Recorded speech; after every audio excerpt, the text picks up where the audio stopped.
The title of these talks that I'm giving here is Mind Over Mind. And I'm going into all the various problems which have to do with the control of the mind. And so I might introduce what I'm going to say by saying it from different points of view. For example, if you're interested in communications, it will be the problem of feedback. Or if I may put it in theological terms, how does man follow the will of God if the will of man is perverse? The theologians say you cannot do this without having divine grace or the power to follow the will of God. How then do you get grace? Why is grace given to some and not to others? If I cannot follow the will of God by my own effort because my will is selfish, how will my will, which is selfish, be transformed into an unselfish will? If I cannot do it because I am already the selfish will, then grace must do it. If grace has not already done it, why not? Because I didn't accept it? But by definition I had no power to accept it because my will was selfish. Must I then become a Calvinist and say that only those people who are predestined to receive grace will be able to live the good life? Then we come back to the inadmissible position that people who live evil lives and do not get grace because they are not predestined to it out of the infinite wisdom of the Godhead, then God himself must be held responsible for their evil deeds. And so that is a nice little tangle. If I put this in the language of Oriental philosophy and religion, it would be something like this. The Buddha said that wisdom must come only from the abandonment of selfish craving or desire. One who abandons that desire attains nirvana, which is supreme peace, liberation. Nirvana means in Sanskrit blow out. That is, exhale the breath. The opposite, desire, is to breathe in. Now if you breathe in and hold it, you lose your breath. But if you breathe out, it comes back to you. So the principle here is, if you want life, don't cling to it. Let go. But the problem is, if I desire not to desire, is that not already desire? How can I desire not to desire?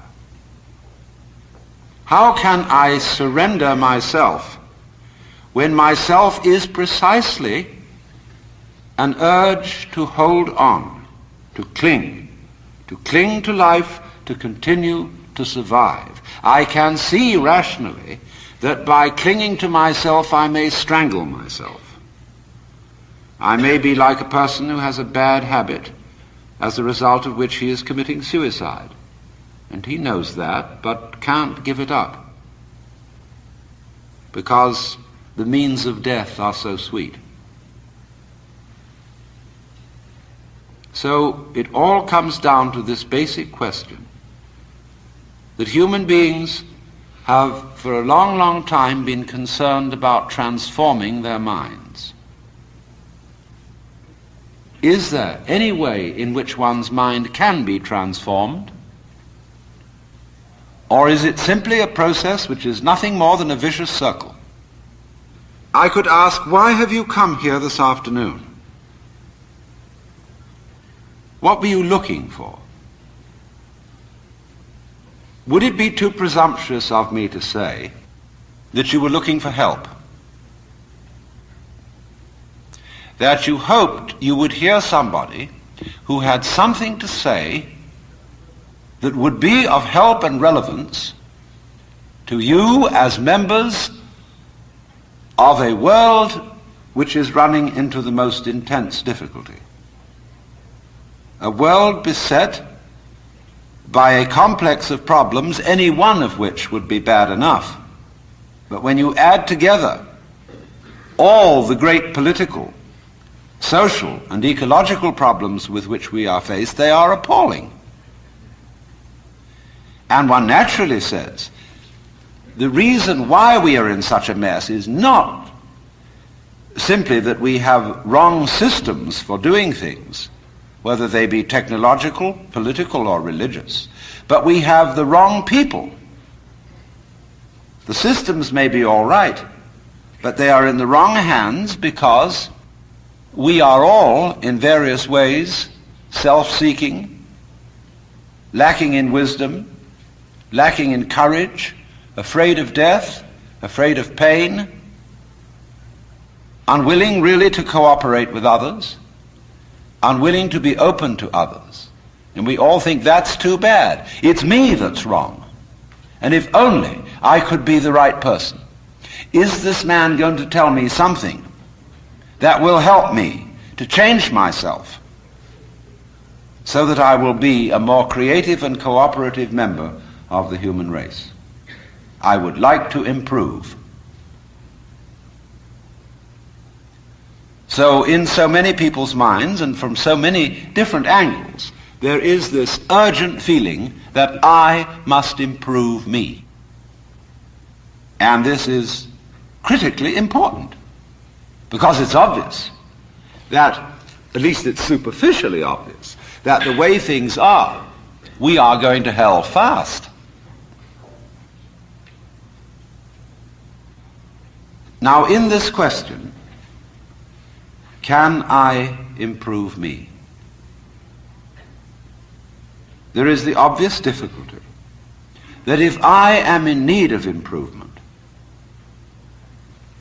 the person who's going to do the improving is the one who needs to be improved. And there immediately we have a vicious circle. All right, you want grace? Well, ask God, maybe he'll give it to you. And the theologian will tell you, yes, God gives his grace freely. He gives it to all because he loves all. It's here like the air. All you have to do is receive it. Or a more orthodox, a Catholic Christian would say, all you have to do is to be baptized, to take the holy sacrament of the altar, the bread and wine, the body and blood of Christ, and there is the grace right there. And it's given by these simple physical means so that it's very easily and readily available. Well, a lot of people got baptized, and it doesn't always take. People fall from grace. Why do they?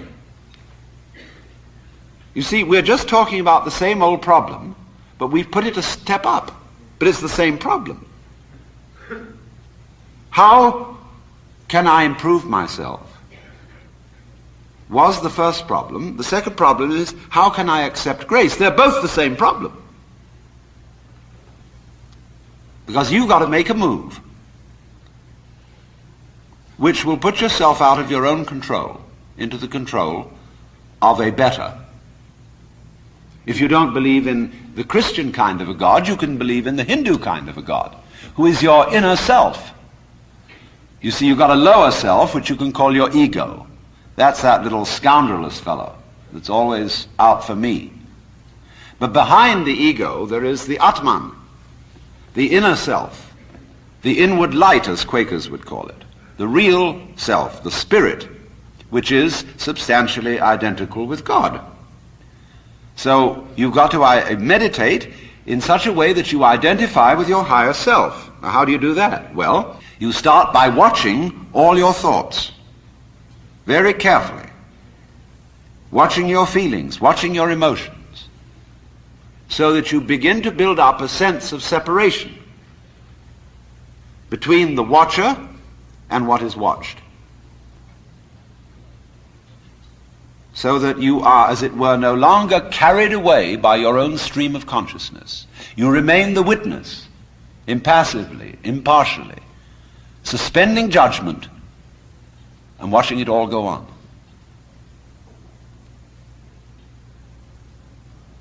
That seems to be something like progress. At least you're taking an objective view of what is going on. You are beginning to be in a position to control it, but just wait a minute. Who is this self behind the self, the watching self? Can you watch that one?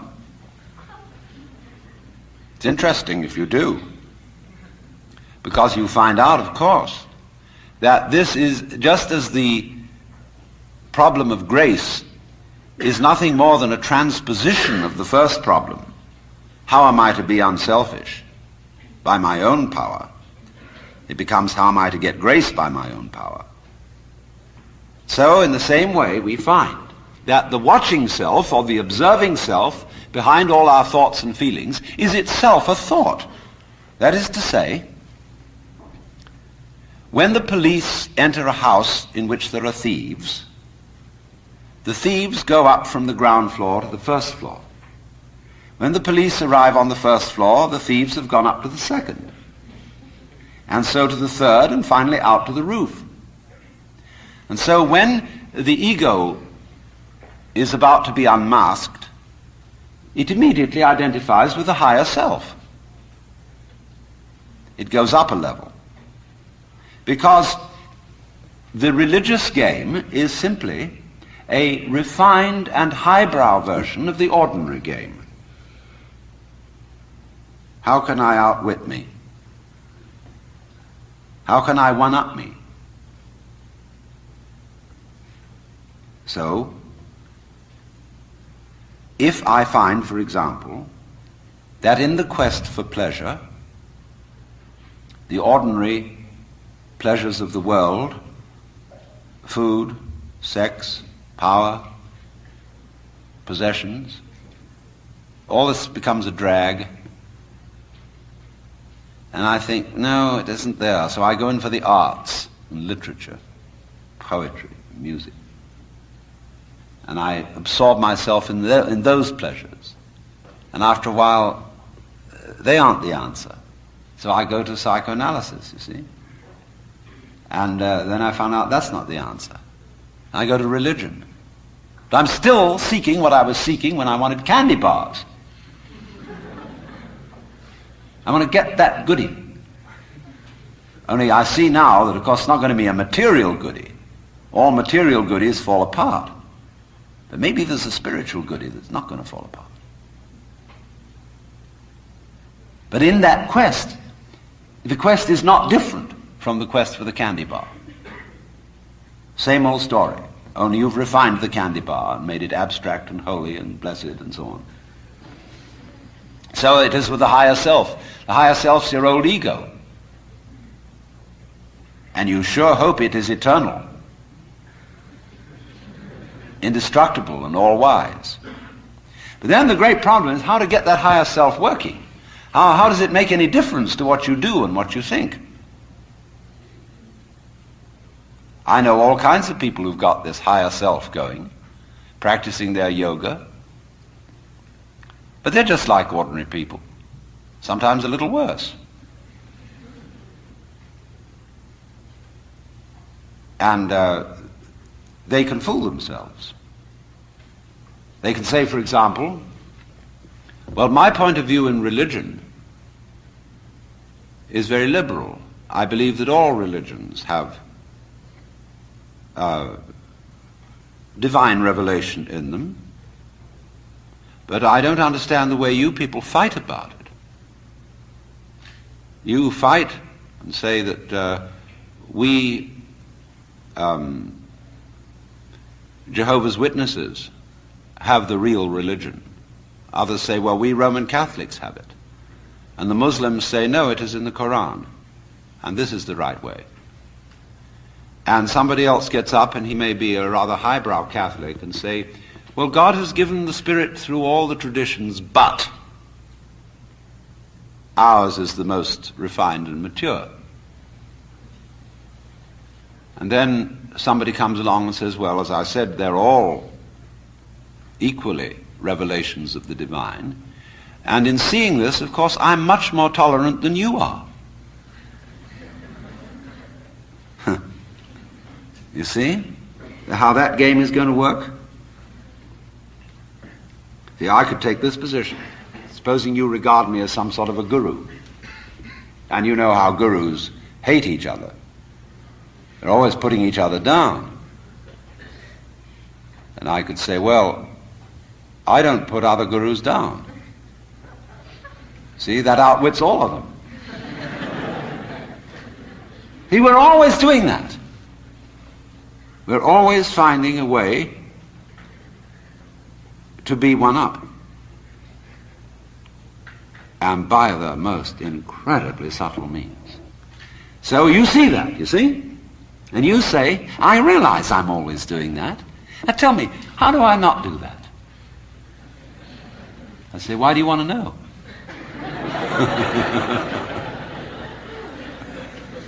Well, I'd be better that way.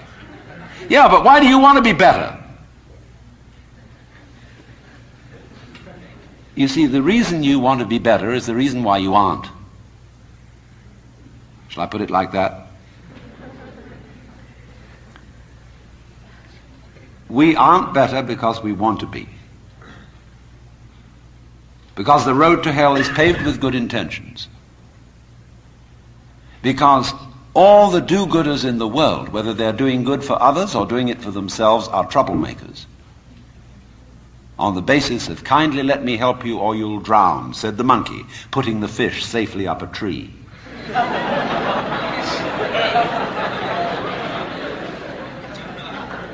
We white Anglo-Saxon Protestants, British, German, American,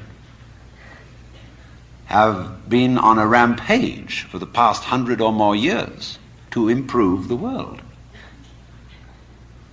We have given the benefits of our culture, our religion, our technology to everybody, except perhaps the Australian Aborigines. And we have insisted that they receive the benefits of our culture, even our political styles, our democracy. You better be democratic, or we'll shoot you. And having conferred these blessings all over the place, we wonder why everybody hates us.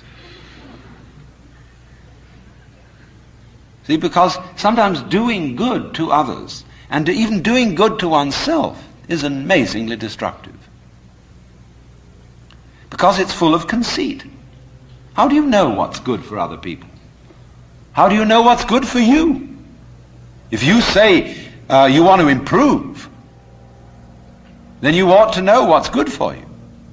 But obviously you don't. Because if you did, you would be improved. So we don't know. It's like the problem of geneticists, which they face today. I went to a meeting of geneticists not so long ago where they gathered in a group of philosophers and theologians and said, now look here, we need help.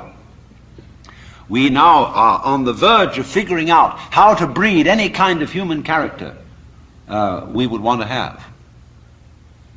We can give you saints, philosophers, scientists, great politicians, anything you want. Just tell us, what kind of human beings ought we to breed? So I said, how will those of us who are genetically unregenerate make up our minds what genetically generate people might be? Because I'm afraid very much that our selection of virtues may not work. It may be like, for example, this new kind of high-yield grain which is made, and which is becoming ecologically destructive. When we interfere with the processes of nature and breed efficient plants and efficient animals, there's always some way in which we have to pay for it. And I can well see that eugenically produced human beings might be dreadful. We could have a plague of virtuous people. Do you realize that? Any animal considered in itself is virtuous. It does its thing. But in crowds, they're awful. Like a crowd of ants or locusts on the rampage. They're all perfectly good animals, but there's just too much. I could imagine a perfectly pestiferous mass of 1,000,000 saints. So I said to these people, look, there's the only thing you can do. Just be sure that a vast variety of human beings is maintained. Don't please breed us down to a few excellent types. Excellent for what? We never know how circumstances are going to change and how our need for different kinds of people changes. At one time we may need very individualistic and aggressive people. At another time we may need very cooperative, team-working people. At another time we may need people who are full of interest in dexterous manipulation of the external world. At another time we may need people who explore into their own psychology and are introspective. There is no knowing. But the more varieties and the more skills we have, obviously, the better. So you see, here again, the problem comes out in genetics. We do not really know how to interfere with the way the world is. The way the world actually is an enormously complex, interrelated organism. The same problem arises in medicine because the body is a very complexly interrelated organism. And if you look at the body in a superficial way, you may see there's something wrong with it. Here's chickenpox. And there's spots that itch that come out all over the place. Well, you might say, well, spots are there, cut them off. So you kill the bug. Well, then you find you've got real problems. Because you had to introduce some bugs to kill the bug. It's like bringing rabbits into Australia. And that starts going all over the place and getting out of hand. But then you think, well, now wait a minute. It wasn't the bugs in the blood. There are bugs all over the place. What was wrong with this person that his blood system suddenly became vulnerable to those particular bugs? His resistance wasn't up. Therefore, what you should have given him was not an antibiotic, but vitamins. Okay, so we're going to build up his resistance. But resistance to what? I mean, you may build up resistance to this and this and this class of bugs, but then there's another one that loves that situation and comes right in. See, we always look at the human being medically in bits and pieces because we have heart specialists, lung specialists, bone specialists, nerve specialists, and so on. And they each see the human being from their point of view. There are a few generalists, but they realize the human body is so complicated that no one mind can understand it. And furthermore, supposing we do succeed in healing all these people of their diseases, what do we then do about the population problem? I mean, we've stopped cholera, the black bubonic plague, we're getting the better of tuberculosis, we may fix cancer and heart disease. Then what will people die of? Well, they'll just go on living. There'll be enormous quantities of us. Then we have to fix this birth thing. Pills for everybody. Then we find, what are the effects, the side effects of those pills? What are the psychological effects upon men and women of not breeding children in the usual way? We don't know. And what seems a good thing today, or yesterday, like DDT, turns out tomorrow to have been a disaster. What seemed in the moral and spiritual sphere, too, like great virtues in times past, are easily seen today as hideous evils. Let's take, for example, the Inquisition. In its own day, among Catholics, the Holy Inquisition was regarded as we today regard the practice of psychiatry. You see, you feel that in curing a person of cancer, almost anything is justified.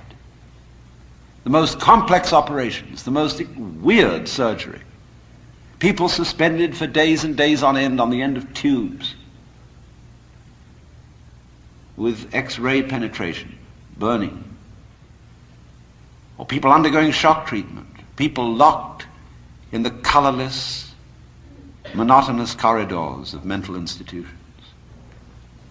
In all good faith, they knew that witchcraft and heresy were terrible things, awful plagues, imperiling people's souls forever and ever. So any means were justified to cure people of heresy.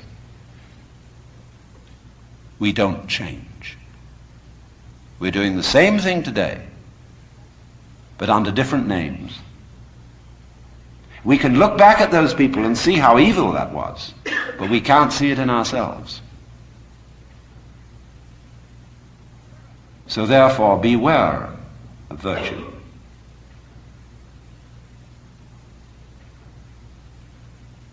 Lao Tzu, the Chinese philosopher, said, "The highest virtue is not virtue, and therefore really is virtue. But inferior virtue cannot let go of being virtuous, and therefore is not virtue." Translated in more of a periphrastic way, the highest virtue is not conscious of itself as virtue, and therefore really is virtue. Lower virtue is so self-conscious that it's not virtue. In other words, when you breathe, you don't congratulate yourself on being virtuous. But breathing is a great virtue. It's living. When you come out with beautiful eyes, blue or brown or green as the case may be, you don't congratulate yourself for having grown one of the most fabulous jewels on earth. So it's just eyes. And you don't account it a virtue. To see, to entertain the miracles of color and form, you say, oh, that's just... But that's real virtue. Virtue in the sense, the old sense of the word, a strength, as when we talk about the healing virtue of a plant. That's real virtue.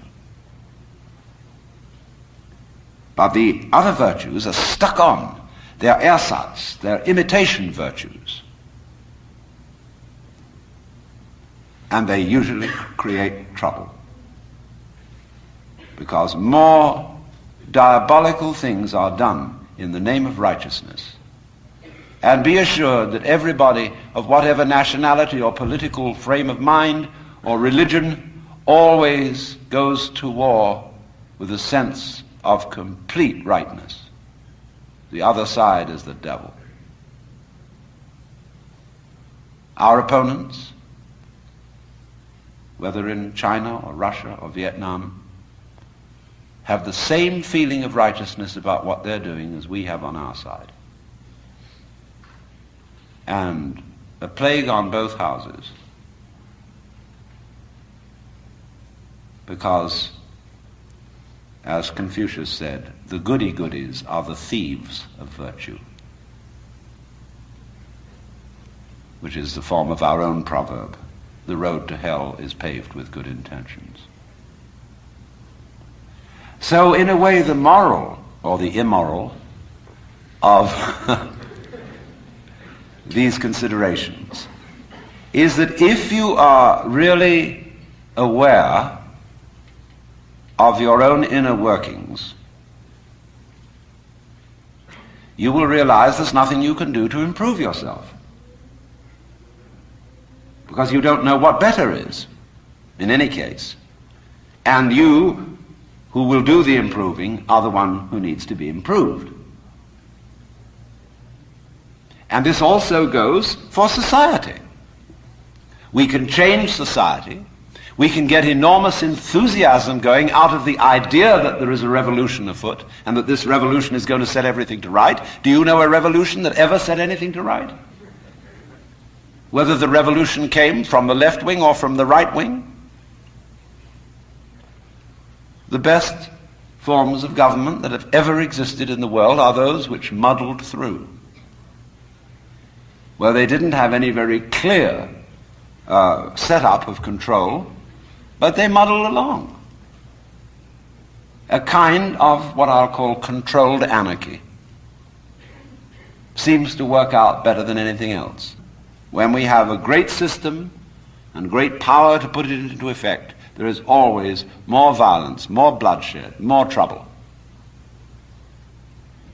It makes no difference whether it be Chairman Mao or Adolf Hitler.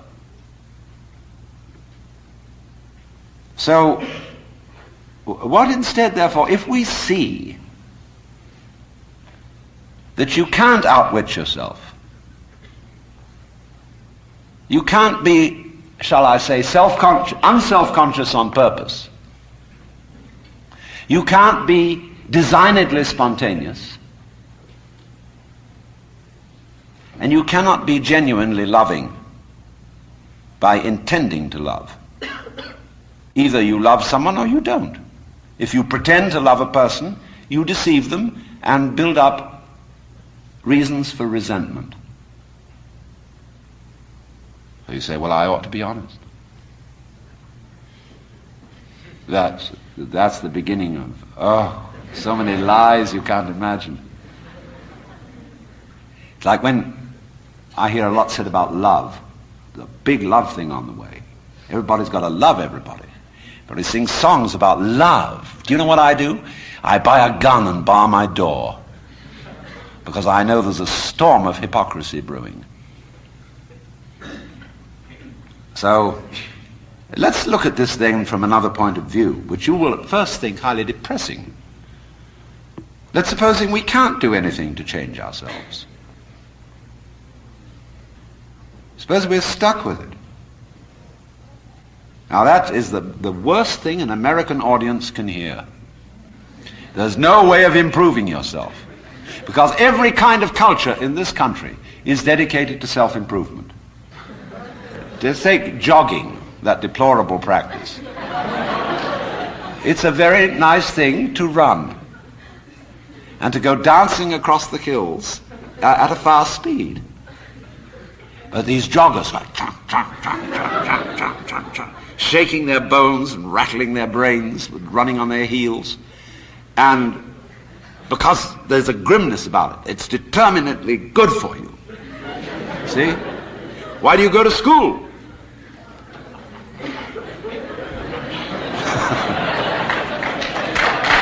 No, look, now wait a minute. You may not clap when I'm through. There's only one reason for going to school. And that is that somebody's got something here, whether it's a professor or a library, that you want to find out. That you are incredibly interested in how to write Chinese characters or how to understand botany. And you would like to know. You're just interested in flowers. And you would like to find out everything there is to be known about them. That's the point of coming here. Or you might like to know how to practice yoga. There are courses now being offered at UCLA on Kundalini Yoga for credit. Pretty funny when I think back 10 years. But the whole point of coming to school is that you're interested in something. You don't come to improve yourself. But the trouble is that the schools got the wrong idea. They gave people honors for learning. And the reward for studying French should be the ability to speak French and enjoy reading French and having fun with French people. But when you get a degree for it, then the degree becomes the point in a game of one-upmanship. And of course, one-upmanship is the main business of the educational community today. You learn all the rules of how to be a good professor. It's instructive to go to a professional professor's meeting. In my field, which is philosophy, you go to a congress of philosophers, and you'll find when they all get together in the bar or in the restaurant in somebody's room, the one thing they don't talk about is philosophy. It is very bad form indeed to show interest in philosophy among your colleagues. The same is exactly true in clergy gatherings. They don't talk about religion. What they both talk about is politics. Church politics and academic politics. Because it's bad form to be brilliant on a faculty, because it outclasses your colleagues. Therefore, faculty people tend to cultivate a studied mediocrity. And you've got to watch out for that. I mean, if you get mobs of students coming to your lectures, you get pretty black looks from your colleagues. And then, of course, there's a whole world of one-upmanship in research and publication of learned papers. What's the relative quantity of footnotes to basic text, and footnotes on footnotes, and the various ways of making your bibliography painfully accurate. And it's endless. But you see what it is. It's scholarship about scholarship, and not scholarship. Just as learning, because learning is good for you, is irrelevant to learning. The whole idea of improving yourself by learning is irrelevant to the learning process. And in the same way, doing business is doing business. Doing business, such as manufacturing clothes, is a very good thing to do. I could conceive that it would be extremely enjoyable, something one could be very proud of, to make good clothes. Of course you need to sell them because you need to eat. But to make clothes to make money raises another question. Because then your interest is not in making clothes, it's in making money, and then you're going to cheat on the clothes. And then you get an awful lot of money and you don't know what to do with it. You can't eat 10 roasts of beef in one day. Can't live in 6 houses at once. Can't drive 3 Rolls Royces at the same time. What are you to do? Well, you can just go make more money. You put your money back. Invest it in something else and it'll make more. And you don't give a damn how it's made so long as they make it. You don't care if they foul the rivers, put oil fumes throughout the air everywhere, kill off all the fish. So long as you see these figures happening. You're not aware of anything else. So, you see, you went out to do a self-improvement thing. Making money, you see, is a measure of improvement, a measure of your economic worthwhileness. Or at least that's what it's supposed to be. It isn't anything of the kind. But you went out, in other words, for the status instead of for the actuality. So if, in other words, you do an art, you're a musician. Why do you play music? The only reason for playing music is to enjoy it. If you play music to impress an audience, to read about yourself in the newspaper, you're not interested in music. So in the same way, why do I come and talk to you? Because I enjoy it. I like the sound of my own voice. I'm interested in what I'm talking about, and I get paid for it. And that's smart in this life, is to get paid for what you enjoy. So here's the situation, you see. There is the whole idea of self-improvement is a will-o'-the-wisp and a hoax. That's not what it's about. Let's begin where we are. What happens if you know beyond any shadow of doubt that there is nothing you can do to be better? Well, it's kind of a relief, isn't it? Now, you say, well, now what will I do?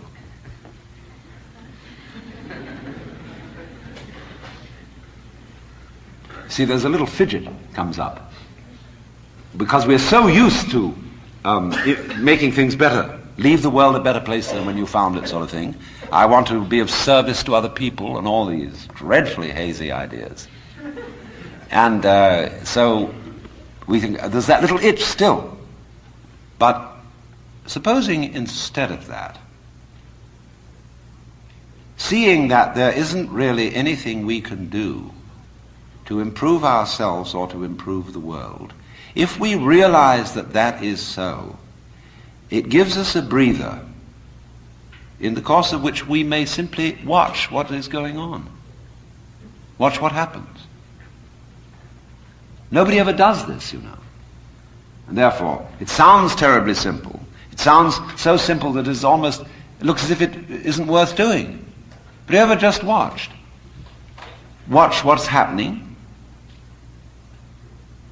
and watch what you are doing by way of reaction to it. Just watch it happen. And don't be in a hurry to think you know what it is. In other words, people look at say, oh, that's the external world. Oh, how do you know? The whole thing, from a neurological point of view, is a happening in your head. That you think there is something outside the skull is a notion in your nervous system. There may or may not be, but it's a notion in your nervous system. You think this is the material world. Well, that's somebody's philosophical idea. Or maybe you think it's spiritual. That too is somebody's philosophical idea. This real world is not spiritual. It is not material. The real world is simply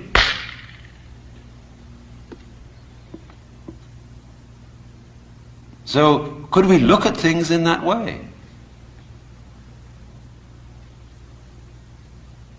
Without, as it were, fixing labels and names and gradations and judgments on everything, but watch what happens. Watch what we do. Now you see, if you do that, you do at least give yourself a chance. And it may be that when you are in this way freed from busybodiness and being out to improve everything, that your own nature will begin to take care of itself. Because you're not getting in the way of yourself all the time.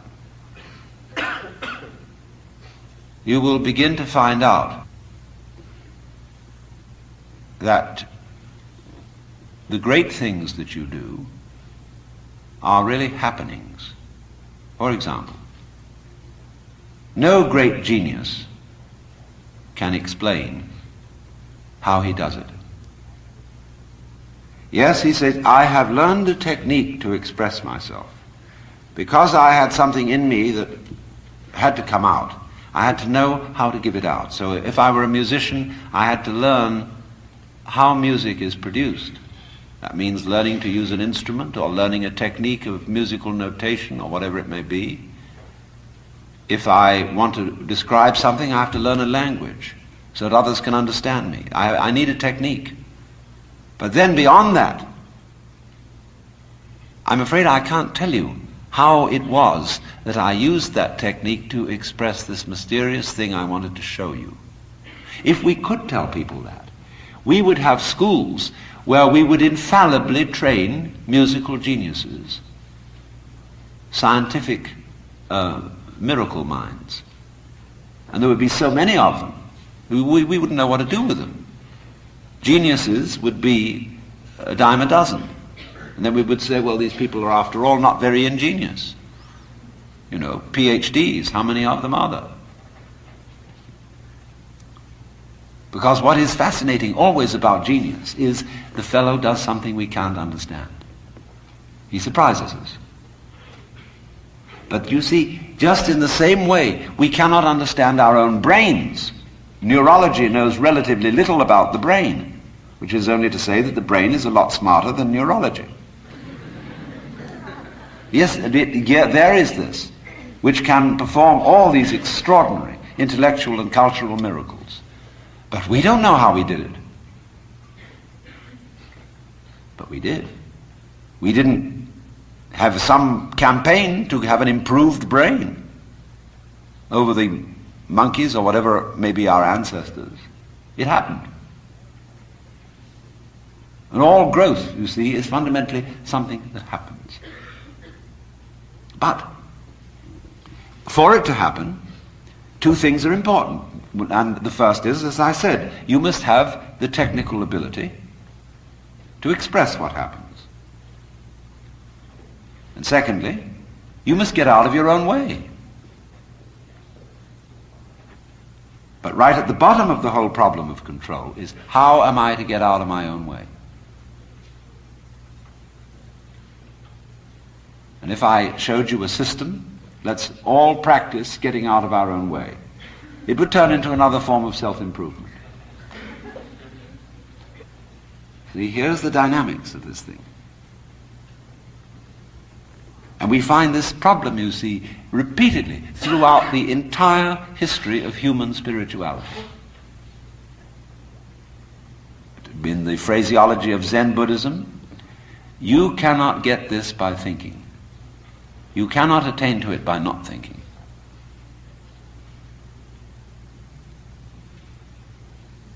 It is only, you see, as getting out of your own way ceases to be a matter of choice, when you see that there's nothing else for you to do, when you see, in other words, that doing something about your situation is not going to help you, when you see equally that trying not to do anything about it is not going to help you, where are you? Where do you stand? You're nonplussed. And you are simply reduced to watching. Now you may say, I need some help in this process, and therefore I am going to find someone else to help me. It may be a therapist. It may be a clergyman. It may be a guru. It may be any kind of person who teaches a technique of self-improvement. Now, how will you know whether this person is able to teach you? How can you judge, for example, whether a psychotherapist is effective or just a charlatan? How can you judge whether a guru is himself spiritually wise or merely a good chatterbox? Well, of course, you ask your friends, you ask his other students or patients, and they're all, of course, enthusiastic. You have to be enthusiastic when you've bought something expensive. If you bought an automobile which turned out to be a lemon, it's very difficult to admit that it was a lemon and that you were fooled. And it's the same when you buy a religion or an expensive operation. But what people do not sufficiently realize is that when you pick an authority, whether it's a psychotherapeutic one or a religious one, you chose it. In other words, that this fellow or this book or this system is the right one is your opinion. And how are you competent to judge? After all, if you're saying to this other person or other source, I think you are the authority, that's your opinion. So you cannot really judge whether an authority is a sound authority unless you yourself are a sound authority. Otherwise you may just be being fooled. You may say, for example, I believe that the Bible is the Word of God. All right, that's your opinion.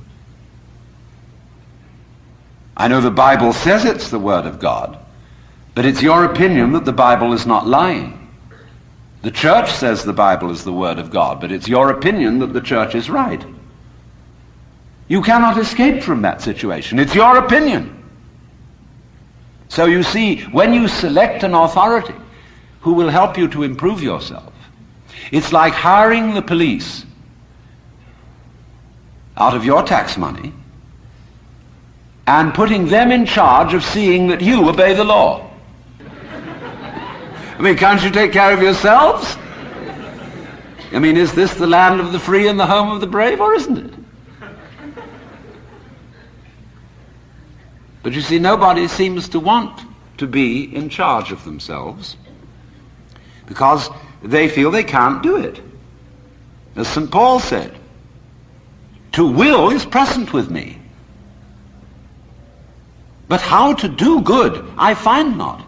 For the good that I would, I do not, and the evil that I would not, that I do. So, there at once, we are in difficulty. Because trying to improve yourself is like trying to lift yourself up into the air by tugging at your own bootstraps. And it can't be done. Now, there are all sorts of ways in which religious people try to explain that it can be done. I referred already to the grace of God. They say, no, you can't do the job yourself, because the improving you is the one that needs to be improved. Therefore you have to say, God help me. Now, of course, that God exists is your opinion.